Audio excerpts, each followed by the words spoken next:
I want to turn now, if we may, to your schooling. You were born in 1757 in London and have lived most of your life there. What was your early education? I was trained as an engraver, as I mentioned, and printmaker. You didn't go to school? My parents took me out soon after I began because I so hated a blow from the schoolmaster. But I began at an early age to read the Bible and Milton, who loved me in childhood and showed me his face, Shakespeare and John Bunyan. This was my school for poetry. I immersed myself in them. As I've said, dip him in the river who loves water. Well, when did you start drawing? And my father noticed that I had a talent for drawing. So he enrolled me at Henry Parr's drawing school when I was 10. And I was good enough that they sent me to sketch at one of the galleries of the Royal Academy. Here the spirits appeared to me and said, Blake, be an artist and nothing else. In this there is felicity. So how then did you come to apprentice as an engraver? Now, I wanted to be a painter, but the apprenticeship fee for an engraver was less than for a painter. So when I was 14, my father, a hosier, chose engraving for me, and I went to live with my master, James Basir, a highly respected engraver for the Society of Antiquaries. At about this time, I also started making poems and singing them to my own tune. So you never studied painting? After completing my apprenticeship, I enrolled in the Royal Academy Schools to study painting. The annual Academy exhibitions accepted 7 of my paintings over the next few years, more than any of my classmates.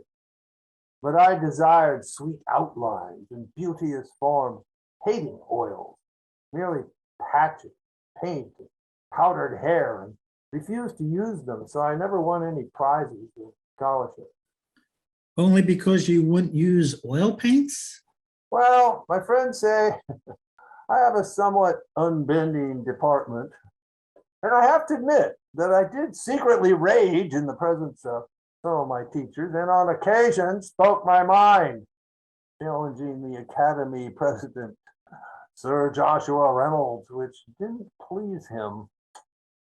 Sometimes the tigers of wrath are wiser than the horses of instruction. The fact is, as I discovered early on, the eagle never lost so much time as when he submitted to learn of the crow. Besides, Sir Joshua was a hypocrite, preaching grand historical painting and practicing fashionable society portraits. And you know, I was incensed by his lectures on painting, which were written to serve political purposes, that is, to serve nobility and fashionable taste. Yes, I've heard that you accused him of being hired to depress art. Because of him, only portrait painting was applauded and rewarded by the rich and great. Reynolds and Gainsborough blotted and blurred one against the other and divided all the English world between them. But I took heart when Sir Joshua Reynolds died. The king dropped a tear into the queen's ear, and all his pictures faded. Do I sense your indignation goes beyond their blurred or muddy techniques? Damn right. Having spent the vigor of my youth and genius under the oppression of Sir Joshua and his gang of cunning hired knaves, without employment and as much as could possibly be without bread, I have nothing but indignation and resentment. Remember, while Sir Joshua was rolling in riches, the truly heroic painters of the age, such as James Barrie, were living in poverty.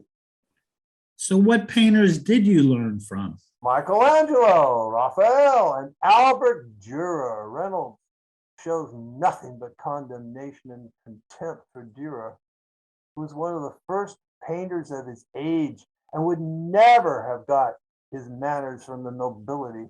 So you think Sir Joshua's art and writing had political implications? Any blockhead could see that. Art degraded, imagination denied, war governed the nations. It has always been so. Read Virgil. frequenting Joseph Johnson's bookshop. I argued this many a night with Thomas Paine, Mary Wollstonecraft, author of A Vindication of the Rights of Women, and Joseph Priestley, the founding father of chemistry, who was inflammable gas to my cynic in a satiric farce I wrote based on our evening called An Island in the Moon. I argued, for example, that a line or lineament is not formed by chance. A line is a line in its minutest subdivision. It is itself and not intermeasurable with or by anything else. But these days, our government acts as if Englishmen are all intermeasurable one by another. I was much impressed by Paine's Rights of Man, and like him, I hated all institutions of arbitrary power. That's why I marched to free 5 political dissidents in what became known as the Gordon Riots. Though I didn't know this would end in burning the prison down. What I call my Republican art is opposed to this tyrannous uniformity of one king, one God, one law. Yes, I've heard that you once got into a scrape with the king and his law. A small incident, but I nearly hanged for it. One of the king's soldiers had the effrontery to enter my garden, and I injected it with some violence, except for a short time by the sea, where I was hired to paint porcelain miniatures, which I despised. I've been a proud Londoner all my life and brooked no intrusion on my privacy. The soldier accused me to the magistrate of damning the king, a treacherous charge punishable by death. Actually, if the gentleman I painted for, William Haley, hadn't vouched for me in court, we wouldn't be having this interview.